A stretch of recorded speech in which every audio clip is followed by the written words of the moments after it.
It's traditional to thank people on occasions such as these. And so with you, I'd like to thank our Father in heaven. I'd like to thank our Jesus for showing us his face. I'd like to give thanks and praise to the Holy Spirit, for we have been made a new creation. We've been made living tabernacles who are called to bear Christ's presence into the world. I'd like to thank the Holy Father for his confidence in sending me to you. You are my people, and I am your bishop. When Bishop Callahan said in the Mass this morning, my name in that particular spot of remembrance, it kind of shocked me. Didn't expect to hear my name in that place. But I remember something Bishop Quinn, who used to be the Bishop of Winona, Rochester, said to me when I was a young priest. He said he eventually learned something that's been with him his whole life. He said he finally got it, that it's not about me and it's not about you, it's about him.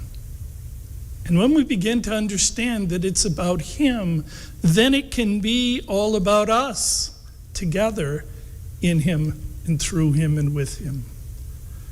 I got a call from the Papal Nuncio, the Pope's ambassador to the United States. I was helping out a priest from another region in my former diocese who had forgotten to get someone scheduled for Mass. Now, that never happens, fathers, I understand. I had 2 Masses for him, and I was glad to relieve him. He is a hardworking, dedicated priest. After Mass, I said my greetings, and I went back to the sacristy to divest, and my phone lit up. And it was a number from Washington, D.C., and I only know one person from Washington, D.C., and it ain't the president. It was the Pope's ambassador.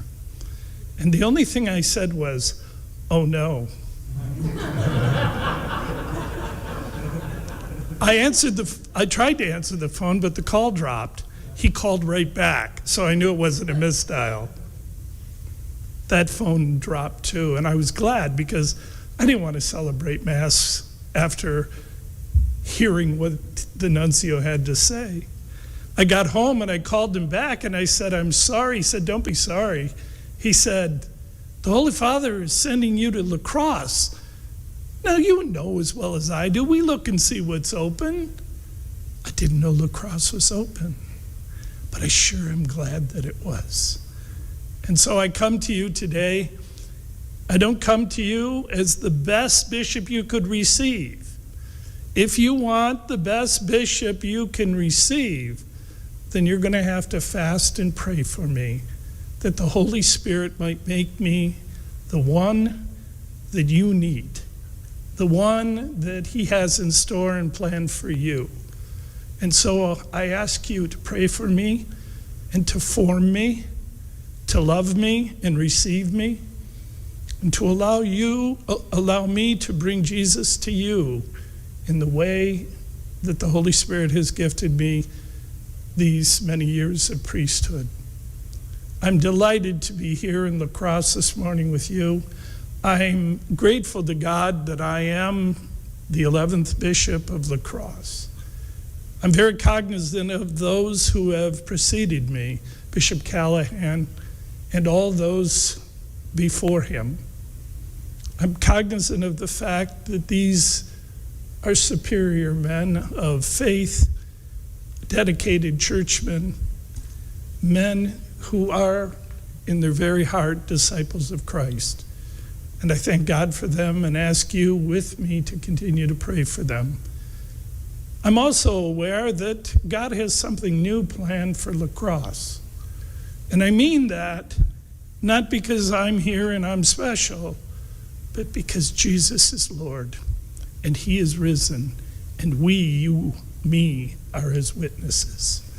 And so today, my brothers and sisters, is a great day for La Crosse because the Lord has done great things and he has shown his light upon us. It's a time for renewal. It's a time for new beginnings. And it's a time to allow ourselves to be ravished by the Holy Spirit and sent forth as missionary disciples into the world. It's the time for us to remember that we are a Eucharistic people.